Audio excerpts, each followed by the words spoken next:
Hear the Children's Cry is an advocacy group, a lobby group for children. We speak on behalf of children, but we also promote the idea of children having a voice, giving them a voice as well, not just speaking for them. In addition to our lobby work that we do on behalf of Jamaican children and youth, we also run projects for children and youth. And one of those projects involves our work with missing and abducted children. Well, the numbers, it's an alarming situation. It's a growing problem. Every year, over the last several years, we've had over 1,200 children reported missing by the end of the year. This year, the numbers have increased. For the first 6 months of this year, we had 1,144 reported cases of children going missing, which means that by the end of the year, the number is going to be probably doubled last year. So it's a growing problem, and we're very concerned. From those statistics, however, I want to say that approximately 80% of those children return home at some point. It's a very fluid situation, a very fluid number.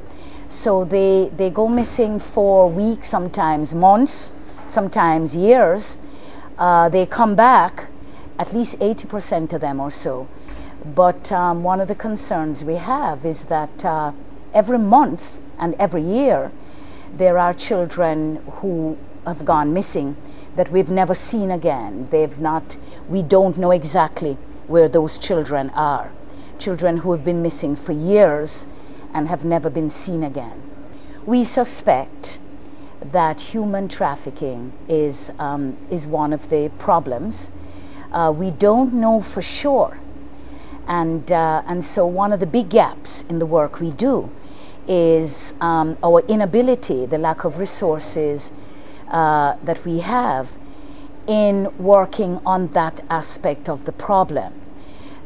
In other words, we suspect that there are children who may be victims of human trafficking, but we don't have the information. One of the things that we would like to be able to do, our organization, is to do the case studies, to go into the homes and to get more information from parents and family members, from communities, about the possible trends. We don't know what the trends are.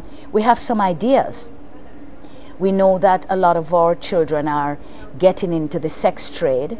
We know that there is domestic trafficking, in other words, children moving from one part of the Jamaica to the next. But again, we don't have the level of investigation from the point of view of the police, or from the point of view of social work interventions. Yes, to really focus and detect this problem. For example, we are lobbying for our immigration, for the ports to be more vigilant in recording children who go missing and making sure that information is transmitted to our ports, to port security, so that our officers, immigration officers, can be on the alert if children are being moved out of Jamaica. But one of the problems we have here is that we're surrounded by water. We don't have the capacity to really police our borders as effectively as we should. And we suspect that children might be trafficked out of Jamaica through these very porous borders that we have, perhaps by sea. So this is an area for which we need international support, international help, to look at these huge numbers, these large numbers of children being reported missing, and in particular to pay attention to those who have never returned home. We are seeking resources to expand our staff to include social workers who would go into the homes and investigate the cases of children who are reported missing. We also, because we're based in Kingston, and right now we offer counseling services for family members and siblings of missing children. They have to come into our offices in Kingston. We do offer transportation support for them, but children are going missing in every parish in Jamaica. And so one of the ways that we think we can solve the problem of going to the families who can't come to us is that if we want to be able to get a mobile counseling vehicle, some kind of vehicle that can then move from parish to parish and provide the counseling services for those families that can't come into Kingston to access our services. So there are two gaps that we want to fill. One is that we need to hire social workers, for which we're going to need additional funding to go into the homes. And then we need to get this mobile unit that could move across the country to provide not just counseling, public education, and perhaps just to be a safe refuge for children. The vehicle would have our name on it, Hear the Children's Cry. The children, it would have a nice bright color so the children would know, the vehicle.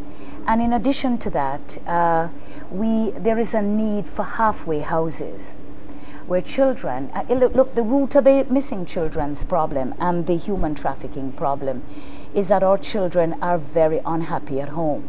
And they're running away from home, most of them. Some of them are abducted, but most of them are leaving home because of very poor living conditions. Either that some of them are being sexually molested, physically abused, the poverty. A lot of them leave because of economic need. And we have cases where one child goes missing over and over again, multiple times, which speaks to a problem at home.